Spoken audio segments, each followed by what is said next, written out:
guest. My name is Jeanette, and today we have Loren Lockman on the show. Hi, Loren. How are you? Hi, Jeanette. I'm doing great. Thanks. How about you? Yes, I'm doing great. So I've been wanting to interview you for a while. You're very knowledgeable, and I love the way you explain things. And I'm excited, and we're going to get right into it if it's okay with you. Great. Absolutely. Glad to be here. I got some good questions for you. Okay, Okay. so my community, they want to remain nameless. So this person wants to remain nameless. Please ask Loren why people are drinking juice daily and they always look healthy and shiny. And at the same time, you think juice is not healthy or natural. Can you explain? Sure. Yeah. Thank you. First of all, why it's not natural, that's the easiest piece. Show me an orange juice tree. Okay. We have to make it. Right. And so now, why is it not healthy? Let me clarify here. I think everything is relative. I think that's so important to understand. I frequently talk about that relativity. If you take someone eating a conventional diet and you put them on juices, they're going to do a lot better because that's much better than what they were doing. I've been living on fruits, mono fruit meals. Um, is that a giant coconut? It is. I'm sorry. I Well, didn't mean to. I that's was okay. thirsty. That's all right. I didn't mean to Um, stop the show. yeah. So, I've been living on mono fruit meals: watermelon, papayas, pineapples, mangoes, bananas, simple salads for 33 years next month. If I drink juices, it will definitely be far inferior to what I've been doing.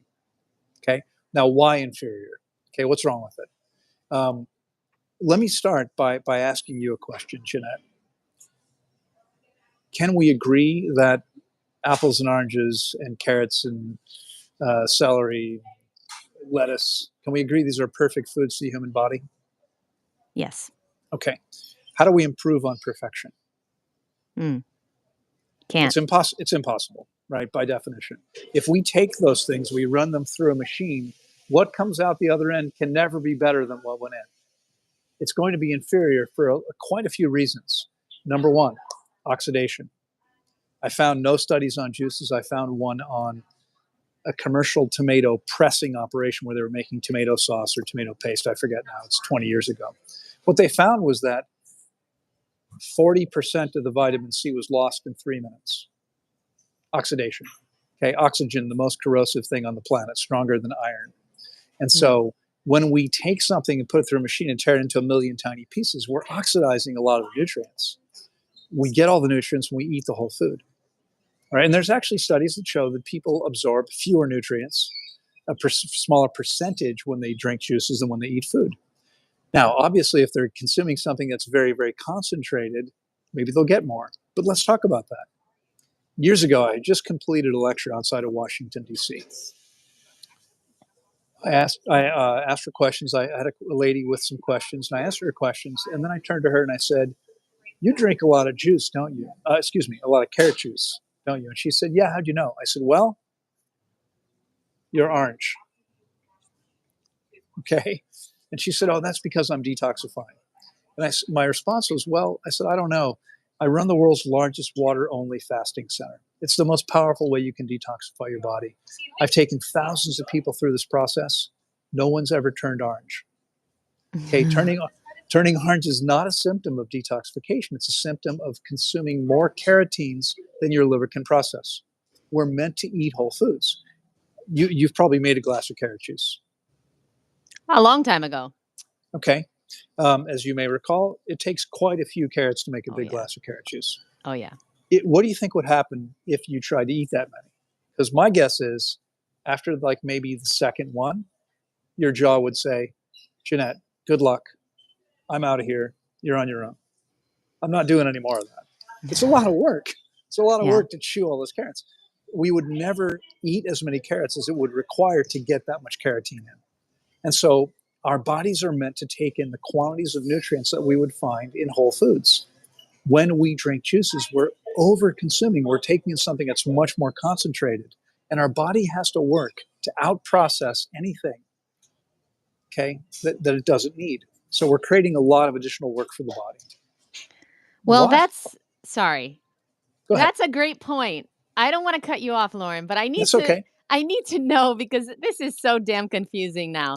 Yeah. Because a lot of the people out there, they say that juice like is the least taxing on the body. There's no digestion required and it has all the nutrients going straight to the cells. And you're saying the opposite. It's Well, taxing the body. It's right. That's right. So first of all, it's simply not true that there's no digestion required. There is still some digestion required because it's not water. The only thing you mm, can consume that requires no digestion is water. That coconut juice, coconut water, requires digestion. It takes a lot less energy than digesting most whole foods, but there's still work to do because it's not water. There's other things there the body still needs to break down and to be able to get into the cells. We don't take whole nutrients into cells. Okay, we take the building blocks. So if something's not broken down to the lowest components, yeah. Okay. Can you hear me now? Can you hear me okay now? No. and oh, now you're good. Okay. Okay. All right. Whew. Yeah, I'm in a public place. Hopefully it's okay. So what I was saying was that if anything that still contains any macronutrients, your body has to break them down. Okay, it has to break them down to the building blocks. So there is some work involved, and the body has to I mean, your kidneys are filtering your blood 60 times per day, and their job is to get rid of everything the body doesn't need. So if you're taking in a whole bunch of extra nutrients, your body has to outprocess them. Okay, it has. That's work. That's more work for the kidneys. But there's more. You want more? Yeah. Okay. We could probably spend the whole 45 minutes No, talking about this. I know I have a lot of questions, but I'm sure. I'm sure. I'm very interested in more. Okay. So, all right, let's look at one more piece. When we eat a whole food, let's look at sodium and potassium. Sodium and potassium are two of the primary electrolytes, and they must stay in a specific ratio to each other in the bloodstream. So the way the average person eats, they're getting 61% of their calories from ultra processed foods, a lot of sodium, very little potassium. The way you and I eat, lots of potassium. Okay, lots of potassium, not very much sodium. Watermelons, papayas, bananas, avocados. These are things I eat every week. All of them contain lots of potassium, almost no sodium. So my body's constantly excreting the excess potassium to stay in balance. But we're getting everything with each food. We're getting the perfect proportion of nutrients. When we juice something, some things are like vitamin C is highly unstable. So we're going to destroy much of the vitamin C in a few minutes.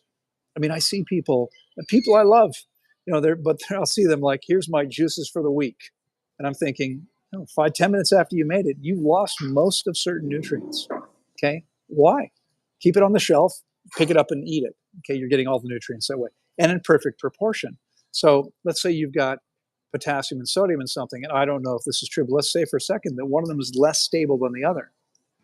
We had the perfect proportion in the food, but when we juice it, we create something different than that. It's no longer balanced the way it was. Okay, and there's at least one more very important piece, and it's this: every living thing contains heavy water. Heavy water is deuterium. It contains deuterium. It's there's an extra, I think it's an extra hydrogen molecule, hydrogen atom. And so it's called heavy water, and it's harmful to the organism. Now, usually it occurs in nature in such tiny percentage, it's not a problem. But when we juice things, we're concentrating that. So it's in everything. It's in your apples and carrots and everything. When you juice, you're concentrating. When you eat the whole food, it's much less concentrated. Again, it comes back to concentration.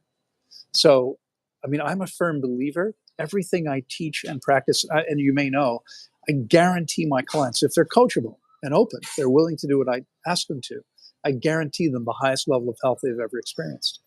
Now, I should say something. I don't just have beliefs. I spent years, when I traveled, I would carry 2 suitcases.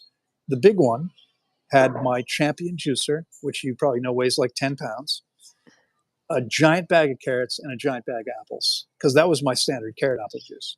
I would travel with that everywhere. If I could get other stuff, great. If not, I could always have that. Okay. My little bag had my clothes in it. I did this for 2 or 3 years. I did a lot of juice fasts or feasts. My longest one was 4 months, only juices. You can live on juice forever because it's calories and nutrients. So first of all, it's not fasting.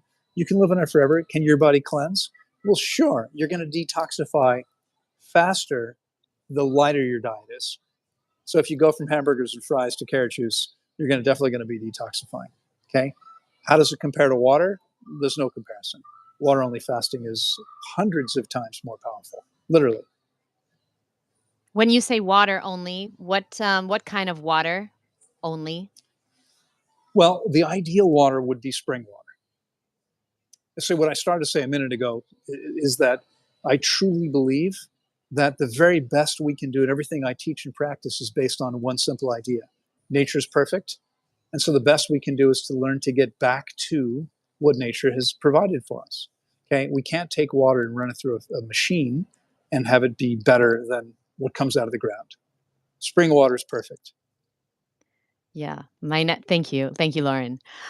My next question is about water, of course, Yeah, because yeah, my community wants to know why.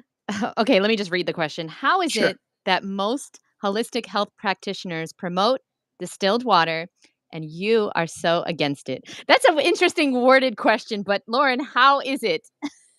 That's a weird question, but Yeah. yeah, Well, I mean, I understand the thinking behind it. Um, yes. yeah, as you may or may not know, there's no reason you would know this, but my educational background quite a few years ago was in finance. I have a bachelor's degree and 2/3 of a master's degree in finance, and Wow. there's something called contrarian investing, and what contrarian investing says is you do the opposite of what everyone else does, and you will almost always win. You'll lose, obviously, on some trades, some investments, but generally speaking, people win that way. Why? Because the herd is usually wrong. So if most people are saying distilled water is great, maybe it's not. Maybe that's all we need to know. But here's the thing: it's unnatural, and I know I've seen the websites. You know, I've seen the Aquarius website written by a non-scientist, non-practitioner, non-expert who says things like rain is distilled water. It's not. Yeah, Okay. Lauren, I've heard that coconut water is distilled naturally. No, it's It's not. ridiculous. Of course not. What is distilled water? Yes. Distilled water is water devoid of anything else. Okay, and I mean, it's created through a very specific process. There are two ways. There's chemical distillation, which you never want to come close to because it can have chemicals in it.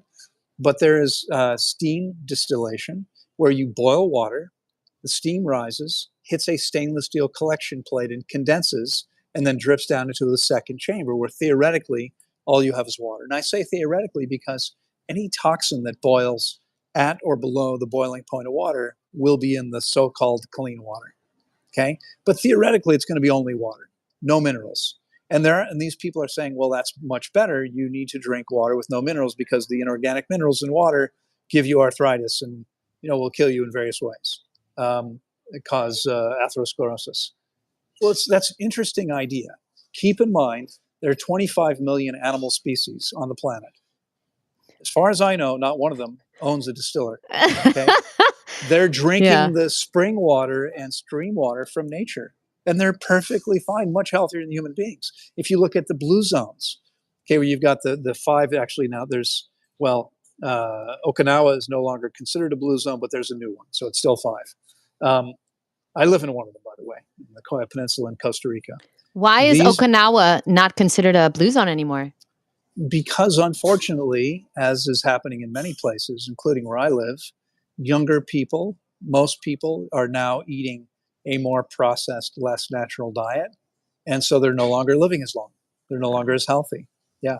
What a But shame. if you look at these people, most of these places, the only real exception, I think, is Loma Linda, California, which is where you have the Adventists. This is a religion that tells people you should not eat flesh. And so most Adventists are vegetarians. Okay. And that's probably one of the primary reasons why they're as healthy as they are as a community. But they're also wealthier than, in the Nicoya Peninsula. These are, generally speaking, poor people. I live up in the mountains, and the people around us don't have much. So they're very simple houses. They don't have a lot. That's true in Okinawa. That's true in most of these places. What are they drinking? They're drinking the natural spring water on their land. They Hmm. don't have machines. They don't. In fact, until a few years ago, there was no water delivery. People would go get their own water from the springs, from the streams. Okay, now where I live, what happens is spring water is distributed in the local, the little rural communities, but it's spring water they're distributing. Okay, how can that not be okay when that's what has every species on the planet living the longest? Okay, but there's more. If you want more, Yes. okay. So it turns out, first of all, one of the things that the distilled water advocates say is that the negatively distilled water is negatively charged. The negatively charged distilled water only removes the positively charged toxins in the body. And not all toxins are positively charged. Some are positively charged, some are negatively charged. But it says it only grabs those. But that's not how magnetism works. Okay, the way magnetism works is that something which is negatively charged attracts anything which is positively charged. It's not saying, oh, I don't like that one, I'm not going to connect to that one. No, it's positively charged, it connects. So besides the toxins in the body, what else is positively charged in the bloodstream? Sodium, potassium, calcium, magnesium, and one more primary electrolyte. I forget which one. Okay, so these are things we don't want to have removed. But what happens is they bind to the still water and are removed from the bloodstream. This is not a good idea. Oh boy. Got a lot of people in the comments, Loren, losing their shit over here Yeah, yeah. because we don't know what to believe anymore. One expert says this, one expert says this, and Well, it's tough out there. How would you decipher what the truth is? I realize it's really challenging. I can say, um, you and I have a mutual friend who I think is all about distilled water. I don't know how much experience he has. I have worked with more than 15,000 clients in the last 32 years. I've been studying health and nutrition since I was 14. And as you probably can tell, that's been like 15 or 16 years already. A little more. A little more. But yeah, almost 50 years. everything you said made sense. That's why I'm like, oh Lord. Because of Right. course, I just got a distiller. Because I didn't Well, I didn't believe in I it. would gift it to someone you don't like. I'll send it to our mutual friend. No, just kidding. But listen, guys, I don't know either what to believe, but I like information. So I'm going to rewatch this and I suggest everybody else rewatch it. And if it hits you, if it resonates, then it's your truth. You know what I mean? Like take what resonates, leave the rest. I got a distiller Exactly. because I was convinced, but I always felt, honestly, that spring water made the most sense. Of But I course. was tired, Loren, I was tired of buying water. I was tired of buying bottles of water. I don't blame you. Yeah. Move to Tanglewood, Costa Rica. We have Yeah. spring water bubbling up out of the ground. There's I'm here in the the US. I'm in the US right now. I'm sitting at a Starbucks drinking their bottled spring water. Yeah, there's the solution. So no, last question on the water, Loren, because you're an expert, and I wanna just ask you this one last question. If you had to live in a city like New York City, Yeah. and you could not get access to amazing spring water, would you purchase spring water from plastic bottles instead of drinking distilled? No, I would personally, I would spend the money. So I've been here now for a while, and I'm not sure how much longer I'll be in the U.S. I'm normally, I mean, here because I walk in here to use their Wi-Fi. I feel like I should buy their water, so I just bought this bottle of water. But in my car, I've got glass bottles of Mountain Valley spring water in glass bottles. It's expensive. Yeah, You know what? You know what? My health is worth it. I yeah, don't want to drink plastic. Normally, that's what I'm consuming. So if yeah. I'm in a place where I can't get spring water out of the ground, I'll drink it from glass bottles. I'll spend the money. Yeah, on Mountain Valley, I used to have delivered in the glass. They have the big, giant glass bottles. Right. I guess I'll go back to that. It's tough out there. Okay, Yeah. Eric wants to know, does well water count, Loren? Yeah. Well water can be okay. The problem with well water is, I mean, with the spring, it can depend too. It can be coming from relatively shallow. The best springs are artesian, sources where the water is coming from way down deep. Artesian wells too, where they dig way down deep. If it's more superficial, the question is, how good is the water? So the fact that water comes out of the ground doesn't mean it's worth drinking. We have our water tested every other month now because it's nature. Things could change. So we just had a test last week. The water is perfect, as always, so far. but you never know, right? So if you can find a spring nearby, the best thing would be to go find the spring. And people don't think about this. I have a dear friend, like a brother, who lives in the Northwest. Currently, he's in Oregon. He's lived in different states, but I have been with him. He actually, I had some events in Northern California. He picked me up at the airport, took me to where I was going, and then we drove to Ashland, Oregon, where I was speaking. On the way up, we stopped at what's it called? There's a mountain in Northern California, just south of the border. It's a park, and it's Sherry the might source. know. It's the Sherry's source. watching. Sherry would definitely know. It's a source. Sherry knows everything. It's the source of the Thanks. Sacramento River. Okay, it's where the Sacramento River starts. The water is pouring out of the ground like it's got to be 20 to 50 gallons a minute. You can have 10 people there at the same time collecting water because there's so many places it's pouring out of the ground. That's the way to get your water. And what my friend does is he'll go there. We went there with like 100 gallons worth of containers that he filled up, and he's good for a couple months. So a few times a year, he'll drive 3 or 4 hours out of the way to get the best water possible. What do you say, Loren? Thank you. What do you say, Loren, to the raw vegans out there that don't ever drink water? I say you want to make sure you have your will handled. All your affairs are in order. So We've measured people's hydration levels now for 18 years. Okay, I've measured more than 6,000 people's hydration. If we look within an age group, obviously, if we're comparing a 20-year-old to a 70-year-old, that's not fair, because what happens to most people is they get more dehydrated every single day by making normal choices. If you're eating a diet that's 50 to 60% water, which is typical, and stool is 75% water, what it means is every time you eat something, you're becoming more dehydrated. Okay, and you can't drink enough to catch up that way. So usually the older people are the more dehydrated. But if we look within an age group, let's say 25 to 35-year-olds, the most dehydrated people on our campus every session are going to be those people who've had a dry fasting practice. Okay, dry fasting is insane. All you do is make your body more dehydrated. And the reason it's confusing to most people is most of us have grown up believing that if we have no symptoms, we're okay. Well, if you make yourself dehydrated enough, guess what? Your body can't detoxify.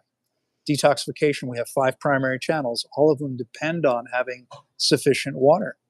And so if you dehydrate the body enough, there's no detoxification. Oh, look, I'm all better. There's no symptoms. Those people come to me. We get them hydrated again. All the symptoms come back. They've healed nothing, okay? But they've aged themselves. I mean, if you dehydrate the body, you're damaging your kidneys. Your kidneys are filtering your blood 60 times a day. If there's not enough liquid there relative to the garbage in it, you're going to scar the kidneys. And this kills people. I know of 5 or 6 already dead as a result of dry fasting. Okay, it's terrible. The next most dehydrated group on campus are the fruitarians who don't drink water. Wow. The problem is, look, think of it this way. I read a study published in Denmark about 10 years ago and have never been able to find it again. But what it said was, there was, I forget how many participants, 75 or 80 participants, not a huge group. They were between 25 and 50. And the scientists there determined that the average person had between 5 and 10 kilos of old waste stuck in their intestines. And that's 11 to 22 pounds. Okay, 11 to 22 pounds to the Americans. So I thought, well, how does that happen? And I started thinking, I mean, in my informal polls, speaking around the world, when I ask people how many meals you eat, raise your hand if you eat once a day, twice a day. Most people eat something 5 times a day. So if every time you take food into your body, one little tiny crumb gets stuck in the intestine, okay, because there isn't enough water and fiber to move everything through together, as we're meant to be eating high water, high fiber content food. Most of what most people eat doesn't contain any fiber and very little water, okay? And so something is getting stuck. If it were 1/10 of a gram, now if you weren't raised in the 60s and 70s like I was, you may not know that there's 28 grams in an ounce, okay? Some of us know all about that. We used to buy certain things by the gram.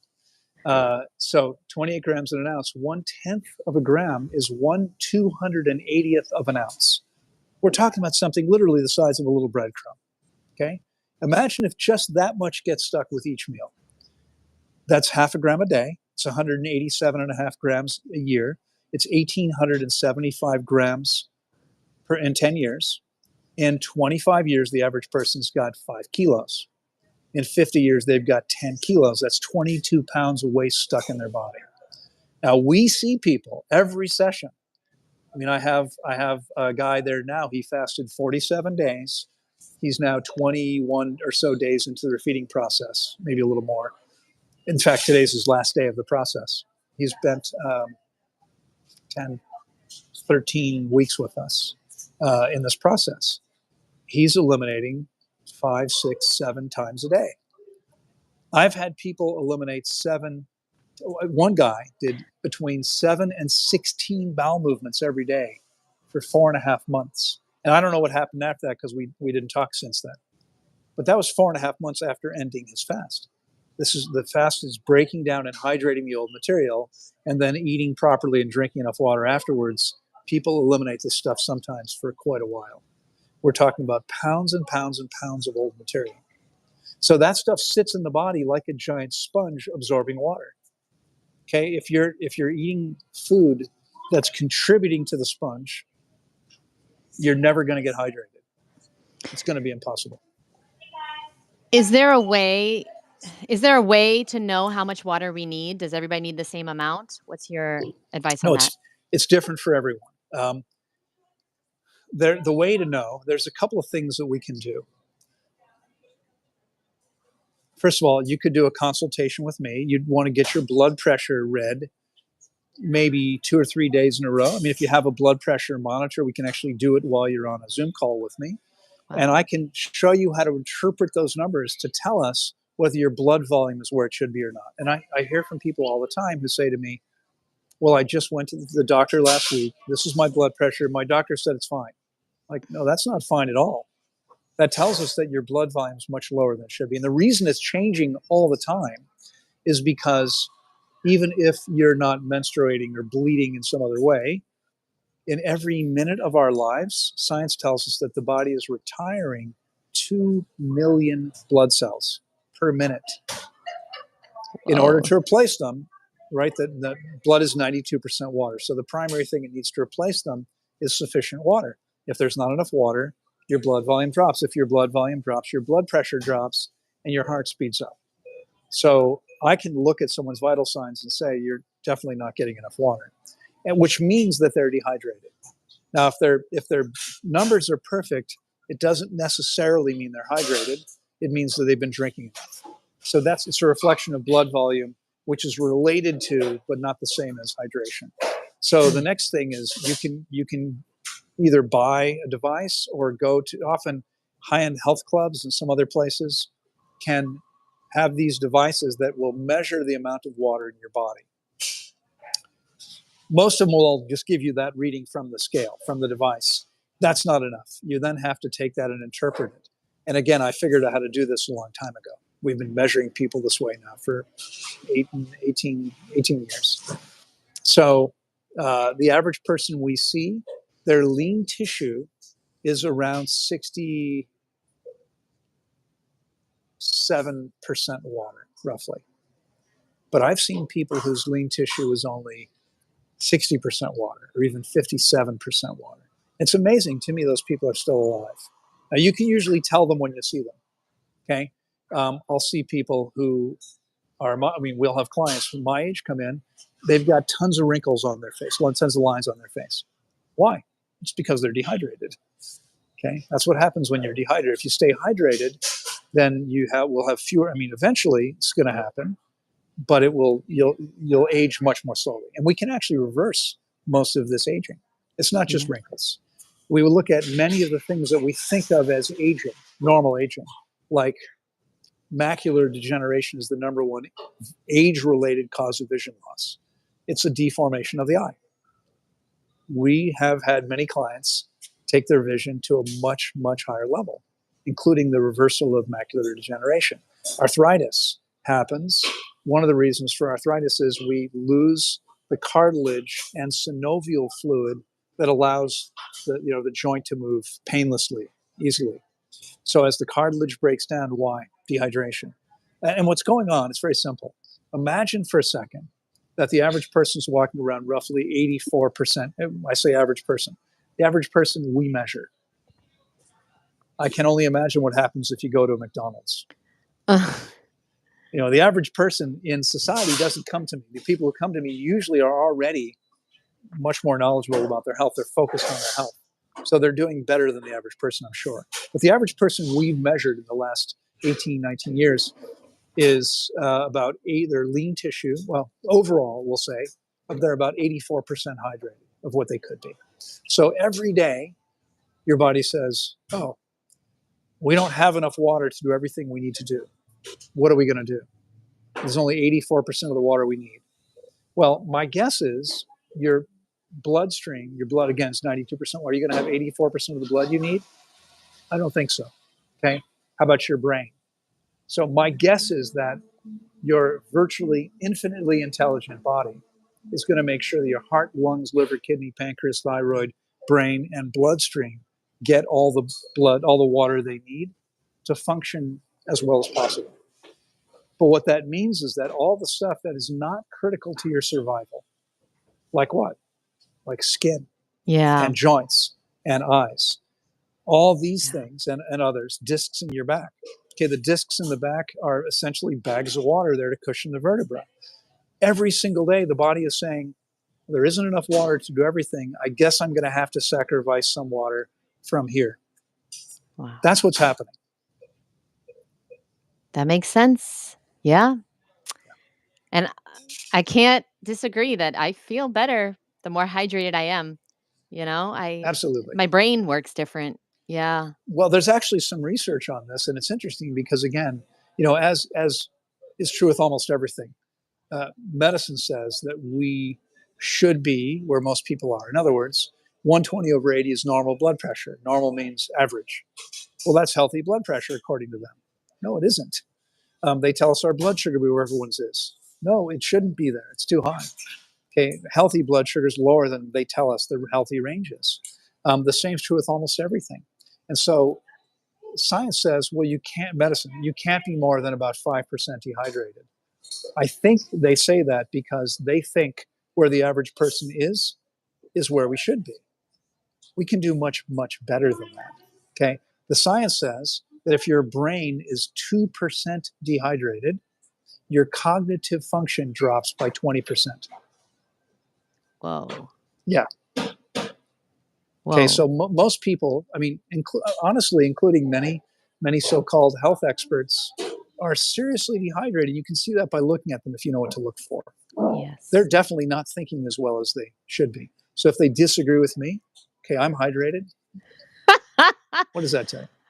What is a normal? What is a healthy blood pressure that you recommend? So I believe that your systolic pressure should be between 90 and 110, and the diastolic pressure should relate to the systolic pressure based on a formula that I came up with, which is a little complicated to share with you here. I could show you on paper, but the idea is, if we think about the 120 over 80, if the average person is dehydrated and dehydration drops your blood volume, which drops your blood pressure and drops that difference, what I call the spread, medicine calls pulse pressure, 120 over 80 is never good enough. So if someone's blood pressure is as high as 120, and no one should be, but if it is, that difference should be 50 points, not 40. And this is based on looking at thousands of people that we've gotten to their healthiest state. Okay, so if your blood pressure is 110, for every 3 points change in systolic pressure, that's the top number, the spread, the difference, should change by 1 point. So if your pressure drops from 120 to 110, the spread should be roughly 47 points instead of 50. Roughly 3 points. It's not an exact science. Thank you for that. Thank you, because people are confused, and doctors, they don't even know. The experts in our society don't even know what's healthy. Well, doctors are experts, so we have to understand. I mean, we all grew up like revering doctors. Doctors are experts on health. Doctors are experts on how to suppress the symptoms of disease with toxic medications. No, thank you. Ooh, I'm done. put that on Wikipedia, someone. Okay, Right. so Lauren, can we do a rapid fire round? Yeah. Thank you, because I have so many questions Go ahead. and so little Fire. time. Yeah. Okay, question. Do you believe in mucoid plaque? Yes.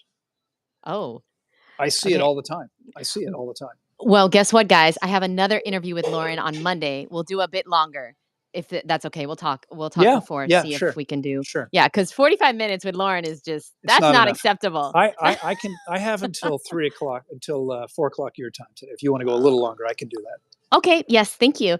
What do you have against papaya seeds? So Well, no, random. I love papaya seeds. They're cute. They're friendly. They're politically, I think they're astute. Um, almost all. So let's back up a second. Why do plants make fruit? Okay, it takes a lot of energy to make fruit, to make sugar. Okay, that's a lot of work for the plant. Every plant, and it's mostly trees, most fruits grow on trees, but not all. Papayas, as it happens, and bananas are actually grasses, um, big grasses, yeah. But Wow. but most fruiting plants are trying to do the same thing. They want to propagate the species. Okay, they want to make as many copies of themselves as possible. So the whole point of making fruit and all that energy expenditure is to get viable seeds into the ground. That's the reason that they put all that energy into it. They don't want the seeds to be eaten. So what most fruiting plants do is they protect their seeds by making them toxic. Yes, that makes sense. But let me push back by saying some people believe that things like that, like wheatgrass or papaya seeds, they are toxic and that helps us detox. What are your thoughts on that?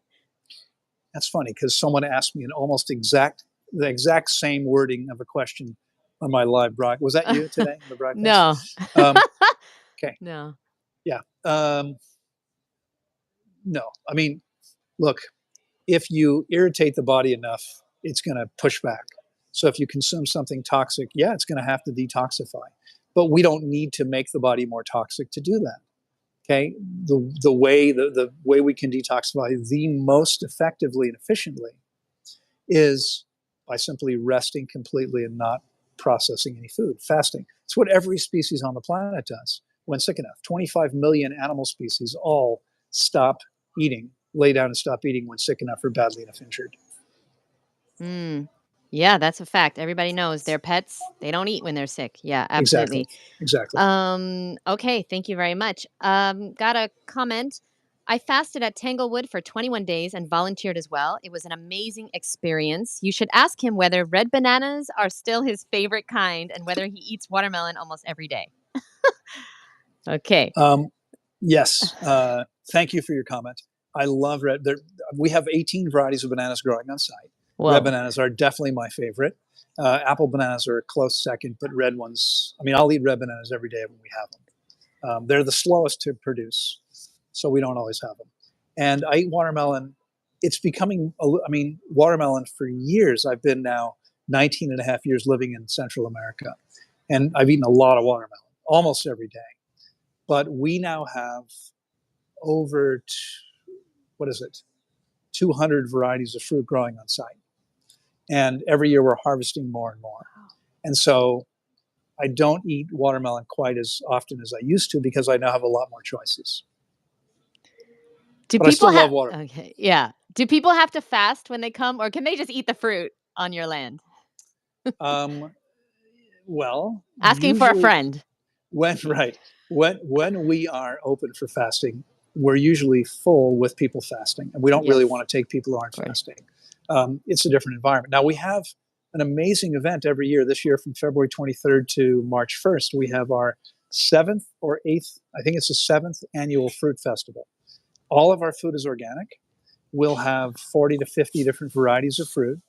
It's an incredible time. Come spend a week with us. Wow. I'll leave the link below, guys. I didn't know that.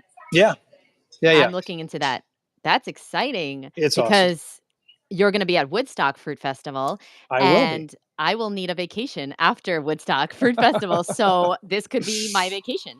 Yeah, Last question, Lauren. Okay. yeah. So, and then we'll pick up on Monday. And guys, just so you know, Lauren's going to be on the Woodstock Fruit Festival Instagram on Monday. And so that's really exciting. So save up your questions and join us there. I'll leave the details on the Woodstock story today.